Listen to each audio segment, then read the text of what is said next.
respected DPHR, dignitaries of the dais, esteemed panelists, all the delegates, very good morning to one and all, and I welcome you all to this panel discussion of Tamil Nadu Public Health Act, the past, present and the future.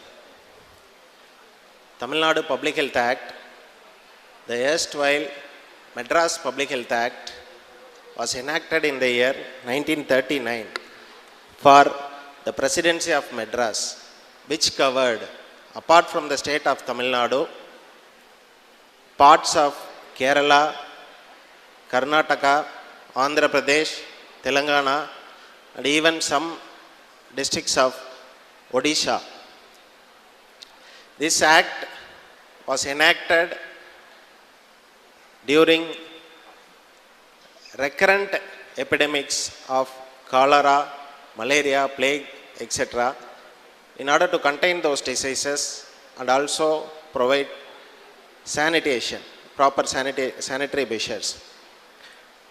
WHO defines health as a state of physical, mental and social well-being, and not merely absence of disease or infirmity, emphasizing that it is the holistic well-being of life.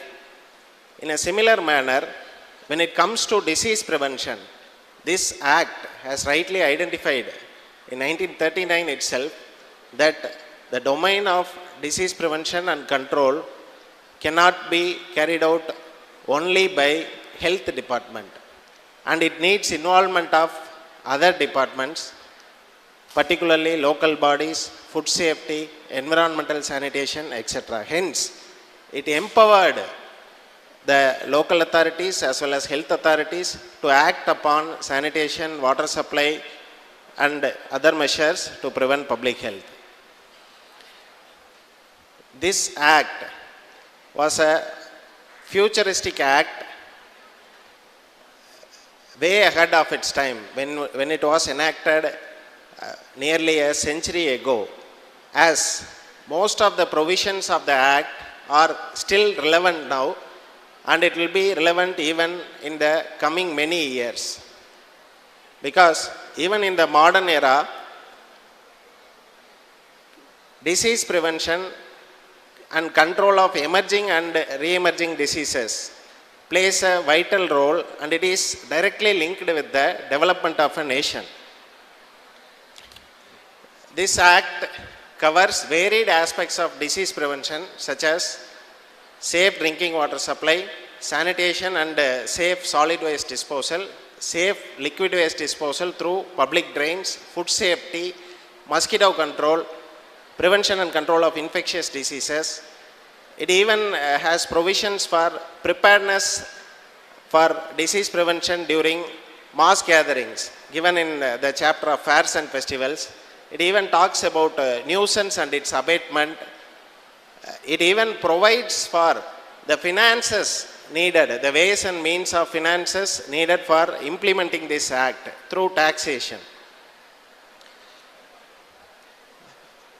This act, in contrary to the common belief that it is regulatory in nature, but rather it uses various approaches like directive and governance approach, mandating the local bodies for provision of safe drinking water and sanitation, service approach, mandating health service provision and vaccination services, regulatory approach, regulating trades and occupation, enforcement approach, wherein it enforces compulsory isolation and quarantine at times of outbreak, and legal and punitive approach in case of violations and non-compliance.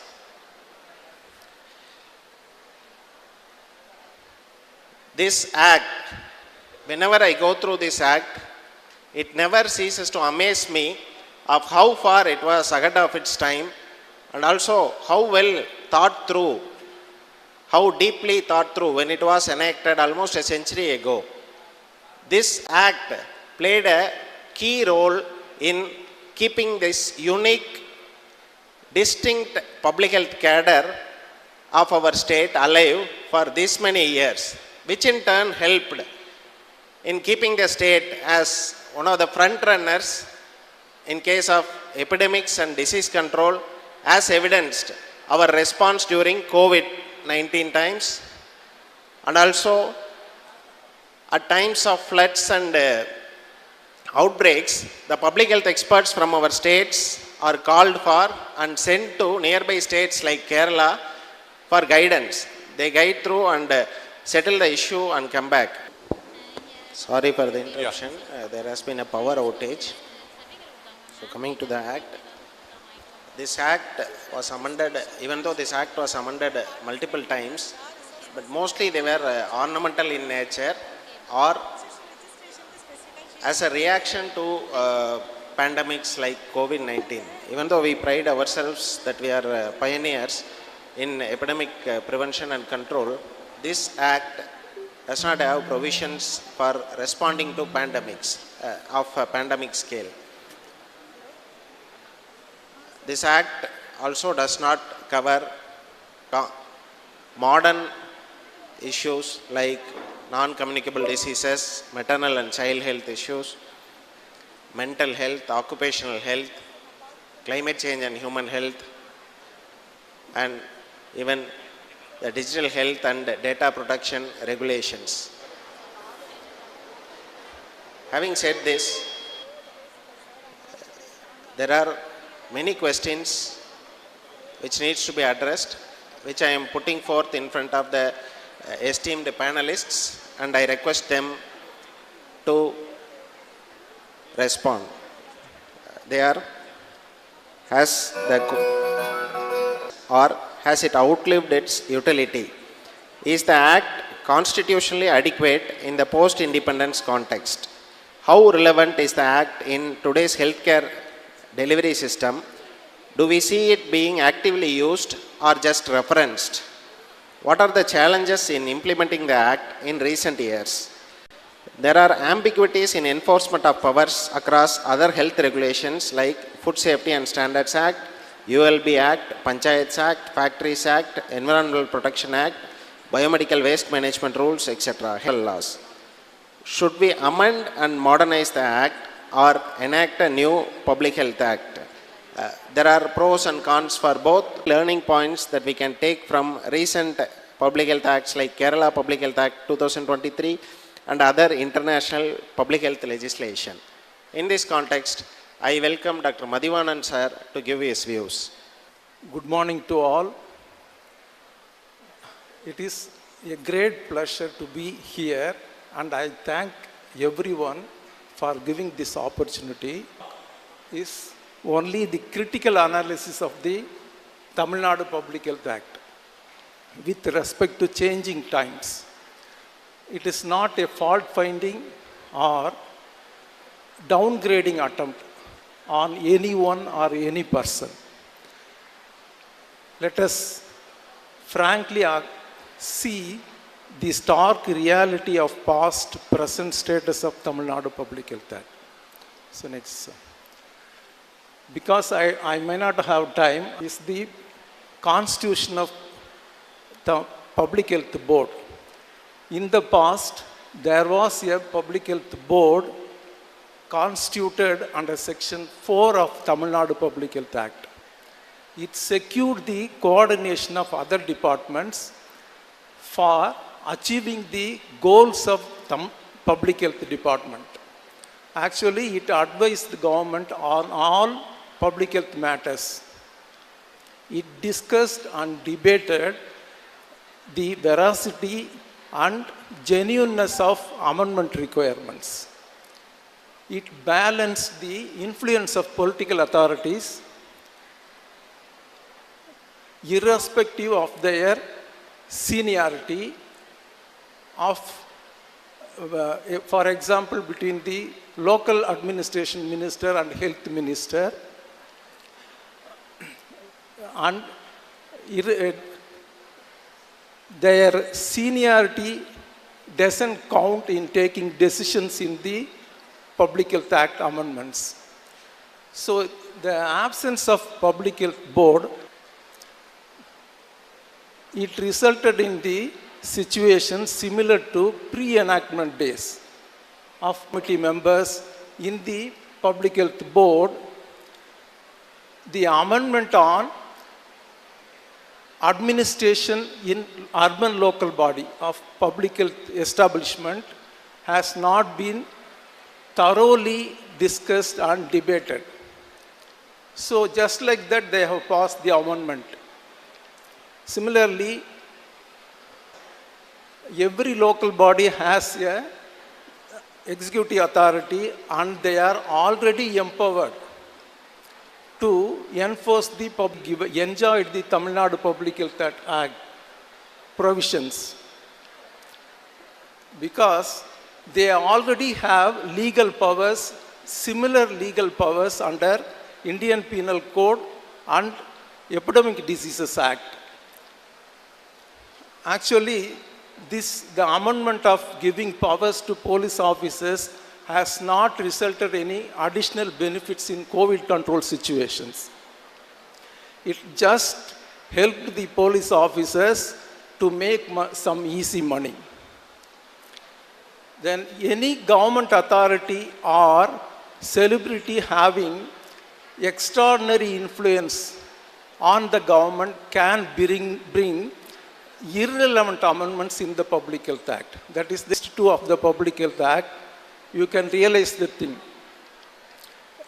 Then self-declared sanitation certificate through Tamil Nadu e-Sevai portal, which is recently introduced, has not been debated. Just the police, because there is no clear-cut specific rules or norms, sanitary norms on each and every category of institutions coming under this sanitary certificate. And these are the drawbacks of absence of Public Health Board. Next one, sir.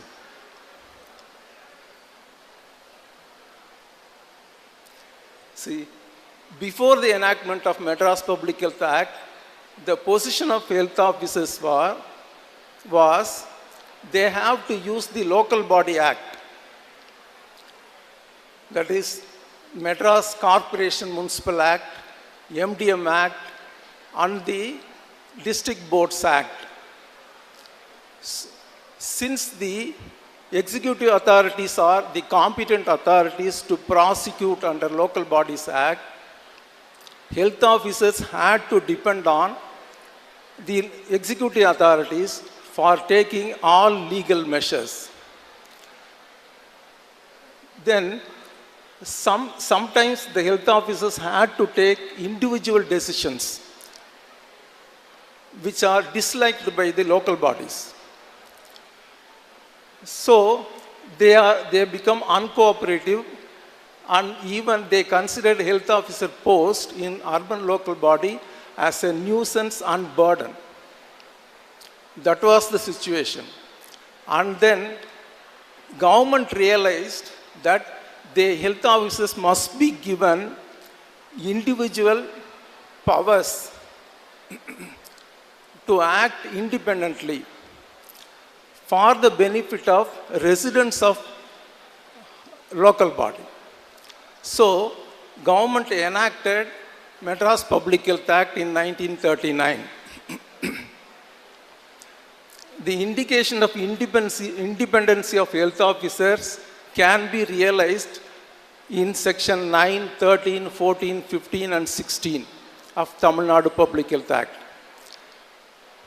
But contrary to these independent powers were eroded in 1989 by an amendment in section 13 and 14 of Tamil Nadu Public Health Act, and the whole public health establishment in urban local bodies were given to under the control of executive authorities.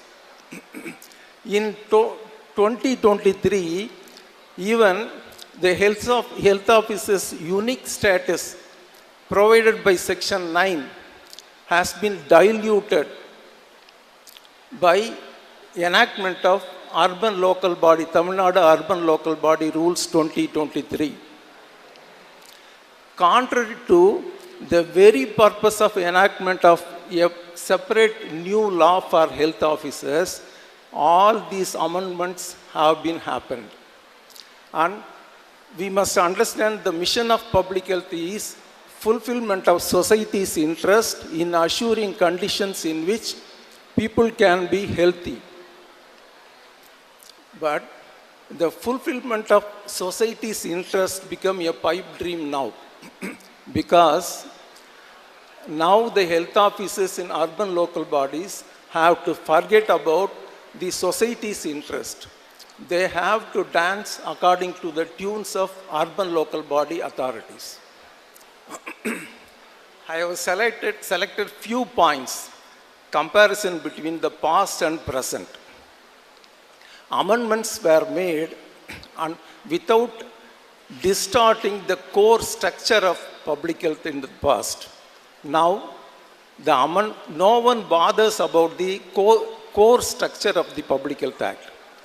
If you take, for example, during COVID times, amendment was made in Section 76(2) of Public Health Act.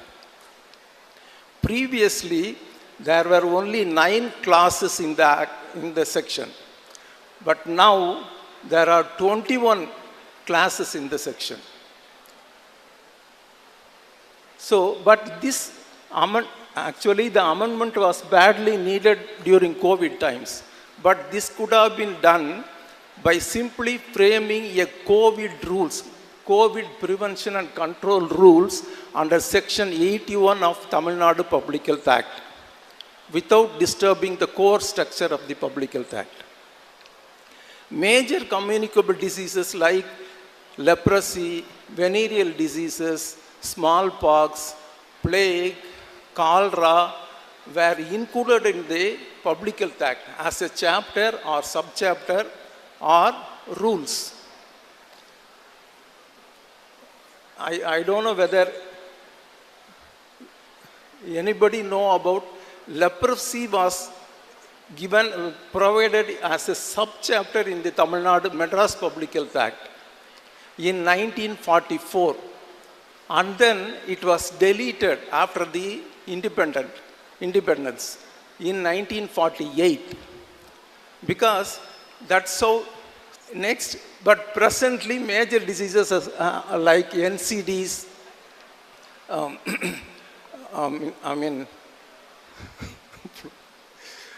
NCDs are not included in the Public Health Act. Then diseases directly relevant to core concept of public health alone are made as notifiable diseases.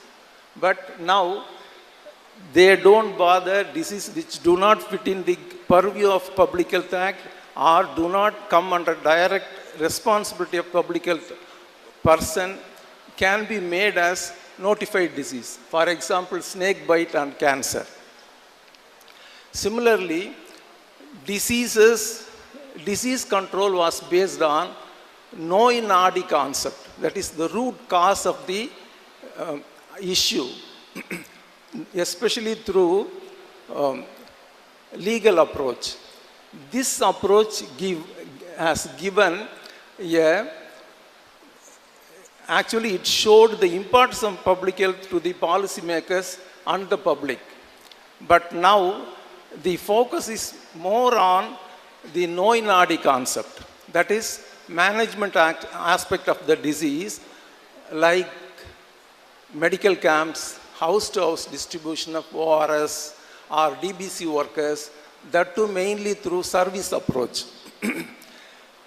Actually, the health officers has lost the image of public health guardian of the society now.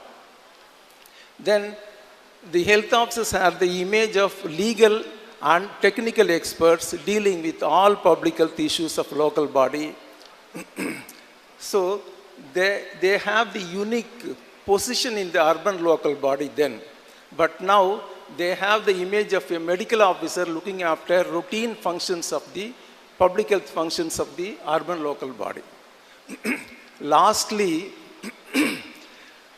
originally started as sanitary department has become public health department and then become public health and preventive medicine department.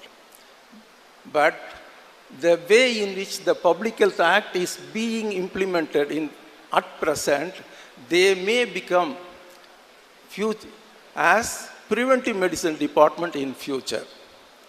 Sir, one slide mattum. Can I? Next slide. Last slide.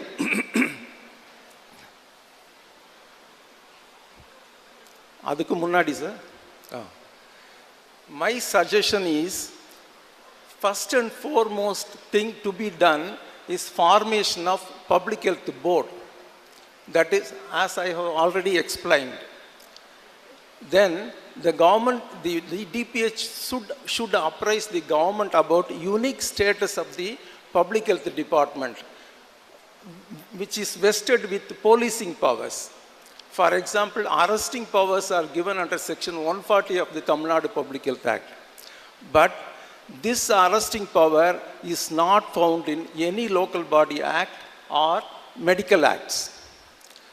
And then the administrative control of all health officer posts, including Chennai Corporation, should be brought under direct control of Director of Public Health, for better coordination during epidemics and public health emergencies.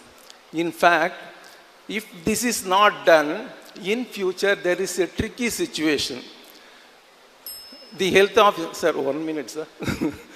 The public health department will be catering only about around 30% of the rural population in future because of the changing demographic ratio of state population.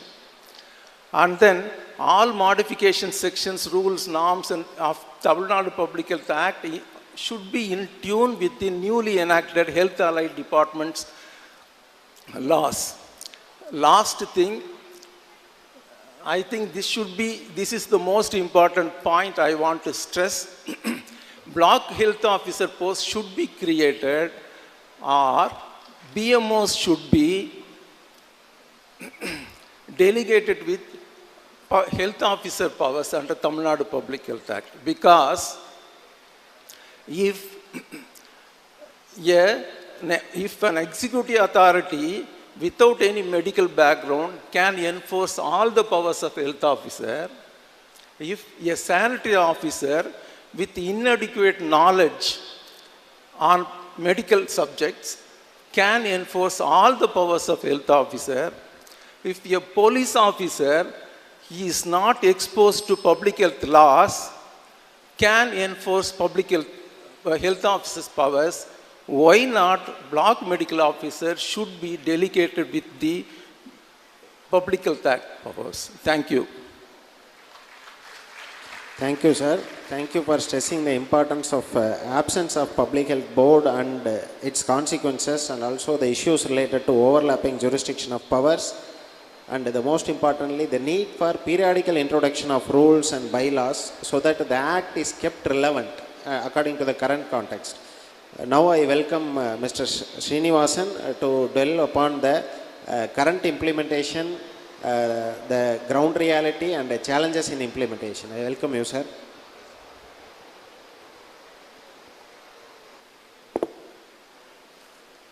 அனைவருக்கும் வணக்கம். முதல் முறையாக எனக்கு இந்த வாய்ப்பு கொடுத்த இயக்குநரகத்துக்கும் இயக்குநர்களுக்கும் நான் வாய்ப்பு தெரிவிச்சுக்கிறேன்.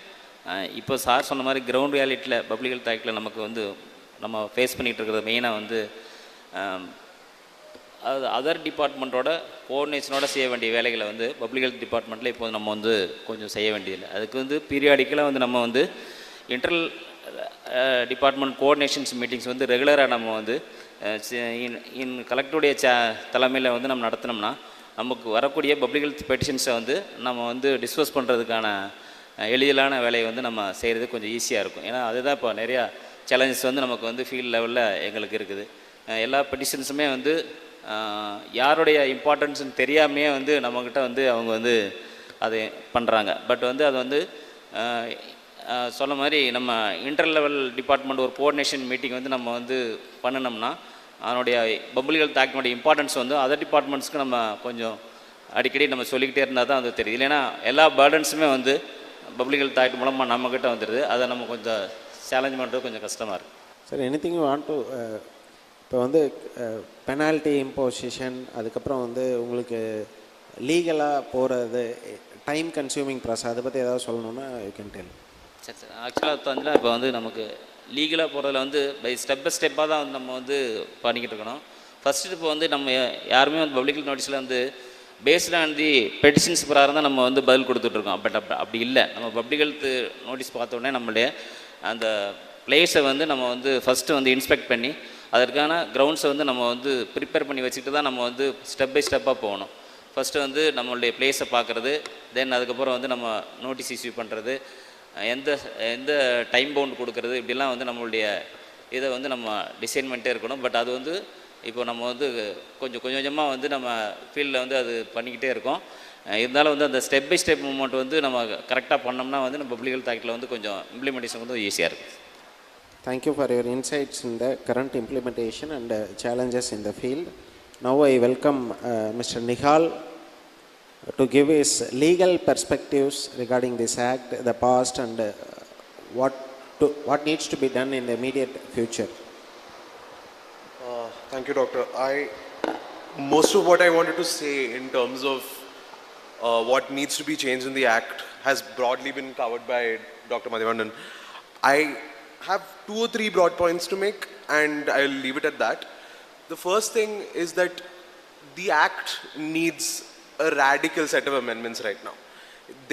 It has been since 1939, and there have been a flurry of some amendments, most of them which are administrative, or most of them which are to do with the changing of the names of places and bodies.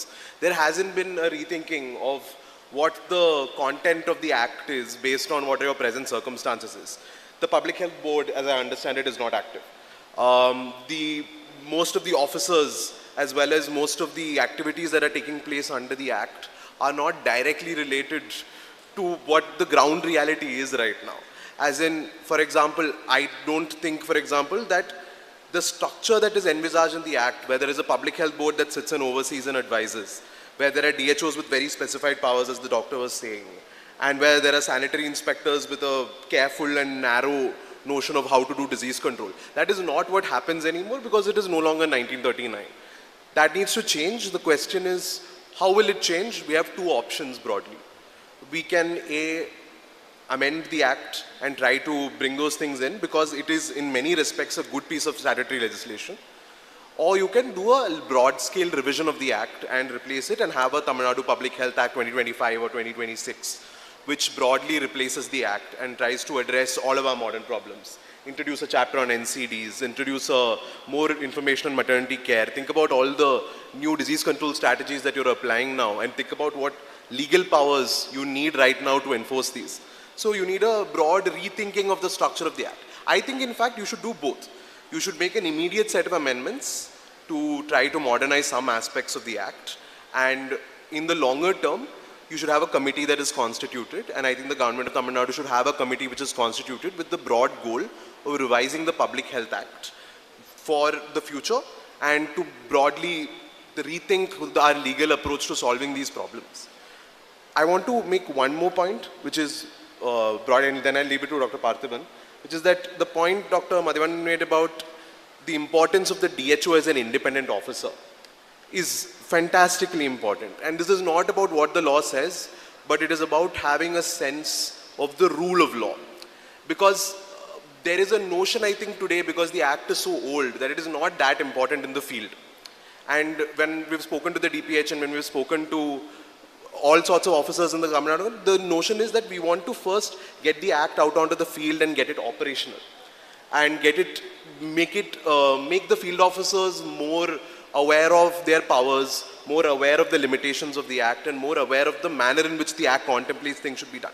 That cannot be done until the Act is amended, but until such time, there is a notion that needs to be introduced broadly about what it means to have a functioning piece of legislation.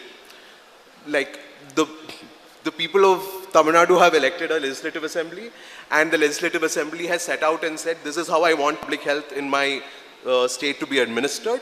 And they have set out a director of public health, and they have set out a series of officers broadly with independent authority to assess the situation, to act with broad-ranging police powers, the kind I have never seen before in broad legislation, to enter buildings, to take aggressive action, to close down residences, to ban types of work in entire sets of areas. These are broad powers that, aside from the police, only public health officials are generally expected to have, because it is such a fundamental function of government, and it's such one of the first functions of government, and it is one of the most cost-effective ways of improving the life of a people. So because of these reasons, a more direct sense of what it means to have a piece of legislation, and which really informs the way the field works, where every sanitary inspector and every DHO has a very intimate, real sense of their statutory authority, of their responsibilities, and of what they are, which is an agent and a function of the government of Tamil Nadu, and not a person acting merely on orders or implementing just programs. And I think that mentality is something that will take a long time to come in, and I think it's very important. That's about it. Thank you. Thank you, Nihal, for bringing role clarity. One important point that I would like to ask from you, mainly legal consideration. Yeah. Whether, given the complexity of activities or enforcement that needs to be done in the field of public health, whether it will be possible to define roles and powers between departments. Like, as you have pointed out, the independence, also pointed out by Mathivanan sir, regarding the independence of health officers, but it needs to be interlinked to some extent with other departments. I have said in the beginning remarks itself. So what is the possibility of clearly demarcating these things in case if we are, I know that it cannot be done during immediate amendments, right, but when we are reenacting, what is the possibility of clearly defining powers without overlapping jurisdictions? It's going to be very difficult because, for example, under the Urban Local Bodies Act and the Panchayat Act, there is a series of responsibilities that are public health related. Under all sorts of legislation, there are some public health related. Under the Public Health Act, there are things that, for example, should be under the Town and Country Planning Act. For example, there are jurisdictional disputes between the Director of Public Health and the Director of Town and Country Planning and so on. These things are built into the Act from a very old perspective. I think what you will essentially have to do is have an interdepartmental consultation and basically sit down and say, what is your sphere of responsibility? What is my sphere of responsibility? And try to, at a higher level, try to determine these issues as a matter of policy. I think a lot of what the Act originally set out in the Act will now have to move to rules. Specific activities like how you go about doing, mosquito control programs should not, I think, be particularly mentioned in the Act. I think the Act should set about a clear and broad frame of powers and a clear and broad frame of responsibilities and some limitations, and the rest of it should be left to rules, and it should be carefully drafted so that you have a very distinct sense of what will happen in this range and a very distinct sense of how different departments interact. I think there has been some contention between local authorities and public health departments as a general matter. And I think this is largely a consequence of having old statutory language. I think the government has to come out and say who will take what. All right. Thank you. Thank you. Now I welcome Dr. Manivannan sir to deliberate on the way forward going into the future. Good morning all. Legislative approach. So it's the first of its kind of act was passed some 85 years back. It dealt with disease control and prevention, sanitation, housing standards, food safety, public health authorities, enforcement and penalties. I'm also very much on board, Ariyalur also. So I have a thing, this is a colonial era act, required much productive. I'll try to answer your question, sir. Actually, there is a colonial touch to the act because the name itself implies it was enacted in the colonial era even before the constitution of our country has been laid down. So the mindset of the colonial people is definitely there in the act, which needs to be amended. and the rights of the citizens and entitlements, public-centered approach towards this one, even service delivery, universal health coverage, all these things needs to be introduced into it. Maybe reenactment, need to look for reenactment in the near future. It's not a one solution that whether we need to amend or reenact. While doing reenactment, we definitely have to focus on these issues, rights of the individuals and entitlements. Of course, it's already there, the provision is already there. It mandates the local body to provide that, but public cannot ask question. It's the responsibility of the public health department to ask question on the other authorities. But of course, the provisions for public also should be laid down. கவர்மெண்ட்டே என்ன சொல்லிருக்காங்க, wait அப்படின்னு instruction கொடுத்துருக்காங்க நமக்கு. அப்போ நீங்கள் நம்ம வந்து மெட்டிகுலஸாக we have to plan, we have to go and find. இது ஒரு மெஷின் லேர்ன் மாதிரி, மேன் லேர்னிங். நீங்கள் போய் என்னென்னலாம் டிஃபெக்ட்ஸ் இருக்கோ அந்த டிஃபெக்ட்ஸை நோட்டிஃபை பண்ணி அதை அக்யூமுலேட் பண்ணி கொடுத்தீங்கன்னா there will be a change in the present policy. இது எதுக்கு நான் இந்த கொஸ்டினை எதிர்பார்த்துட்டு இருந்தேன், டிஹெச்ஓஸோ ஹெல்த் ஆஃபீஸர்ஸோ கேட்பாங்கன்ட்டு. பட் லக்கிலி நீங்கள் வந்து கேட்டீங்க, டைரக்ட் இம்ப்ளிமெண்ட் பண்ணுறவர் இதில் பிஹெச்எஸ். அதனால் இதில் வந்து நம்ம வந்து ராங்கான இம்ப்ளிகேஷன் எடுக்காமல், if you wait for some time and if you have demonstrated that we have no vested interest, அதுதான் ரொம்ப முக்கியம். அது இந்த பாயிண்ட் வந்து எப்படின்னா, any loss, any enforcement become vested interest of certain groups. இது not only in public health or health, any department, any country, globally it is happening. But நம்ம we have to demonstrate that we have no vested interest. It is in the interest of the public, we are doing certain, implementing the act அப்படின்னு நம்ம demonstrate பண்ணும் பொழுது the government will have some consideration of the policy and change the course. Right? This is on behalf of the speakers I will Thank you, sir. Thank you all for your patient listening, and I thank all the panelists. இந்த பாயிண்ட்டை பற்றி நான் ஒரு விஷயம் சொல்லணும்னு ஆசைப்படுறேன். Public health act வந்து it is a general act. பார்த்தீங்கன்னா நீங்கள் இன்ஸ்டிடியூஷன் பேஸ்டு கிடையாது. அது ஸ்கூல்ஸாக இருந்தாலும், ஃபேக்ட்ரியாக இருந்தாலும், இல்லை எனி அதர் இன்ஸ்டிடியூஷன், நீங்கள் வந்து கொடுத்துருக்கிற அதே சானிடேஷன் ஆஸ்பெக்டில் இருக்கிற food sanitation, water sanitation, environmental sanitation provisions இருக்குது. இல்லை இன்ஸ்டிடியூஷன் பார்த்தீங்கன்னா அதுக்கு தனி சாப்டர் இருக்குது, பில்டிங் அண்ட் சானிடேஷன் பற்றி. ஓவர் க்ரௌடிங் வரும். அப்போது நீங்கள் வந்து இரஸ்பெக்டிவ் ஆஃப் இன்ஸ்டிடியூஷன், நீங்கள் இந்த ஜென்ரல் ஆக்ஷன், இப்போ ஸ்கூல்ஸ் எடுத்துக்கிட்டிங்கன்னா, நீங்கள் ஏன் ஸ்கூல் அந்த ப்ரொவிஷனில் போகிறீங்க? ஸ்கூல் எஜுகேஷனல் டிபார்ட்மெண்ட்டில் ப்ரொவிஷன் வேணும், இல்லைன்னா நான் ஸ்கூல் மேலே ஆக்ஷன் எடுக்கிறதுக்கு தனி ப்ரொவிஷன் வேணும் அப்படின்னு பார்க்காதீங்க. எக்ஸ்ட்ரா பொலேட் பண்ண கற்றுக்கோங்க. தட் மீன்ஸ் இப்போ ஜென்ரலை வந்து இந்த இன்ஸ்டிடியூஷனில் எப்படி அப்ளை பண்ண முடியும், அதுதான் நீங்கள் புரிஞ்சிக்க வேண்டிய விஷயம் இந்த பப்ளிக் ஹெல்த் ஆக்டில். இதை வந்து இப்போ டேட்டூ பார்லர் பற்றி கூட நிறைய டிஸ்கஷன் வந்துச்சு, இஷ்யூஸு. இப்போ திடீர்னு புதுசாக ப்ராலிஃபரேட் ஆயிடுச்சு. அப்போ எதில் ஆக்ஷன் எடுக்கிறது? இதுக்கு தனி ஒரு செக்ஷன் இருக்குது. பட் இட் இஸ் ஜென்ரல் செக்ஷனாக இருந்தாலும் நீங்கள் சாப்டர் 7 படித்து பார்த்தீங்கன்னா அதுக்கு ப்ரொவிஷன் இருக்குது. 60 வரும், செக்ஷன் 6, செக்ஷன் 62 பின்னு நினைக்கிறேன். அதில் வந்து ஸ்பெசிஃபிக்காக ஒரு சில விஷயங்களை கொடுத்துருக்குறாங்க. இது ஒரு பர்டிகுலர் இது வந்து ஹெல்த் ஆஃபீஸர் பர்மிஷனோடு தான் வைக்கணும் இண்டஸ்ட்ரி, இது அந்த ஒரு இது வந்து அந்த ட்ரேட் அப்படின்னு சொல்லி கொடுத்துருக்காங்க. அப்போ நீங்கள் அதை எக்ஸ்ட்ராபோலேட் பண்ணி பார்த்தீங்கன்னா எந்த இண்டஸ்ட்ரி ஹெல்த் ரிலேட்டடாக வருதோ அதை வந்து ஹெல்த் ஆஃபீஸர் பர்மிஷன் இல்லாமல் வைக்க முடியாது. அதனால் தயவு செஞ்சு எக்ஸ்ட்ராபோலேட் பண்ணுறதுக்கு கற்றுக்கணும். தேங்க்யூ.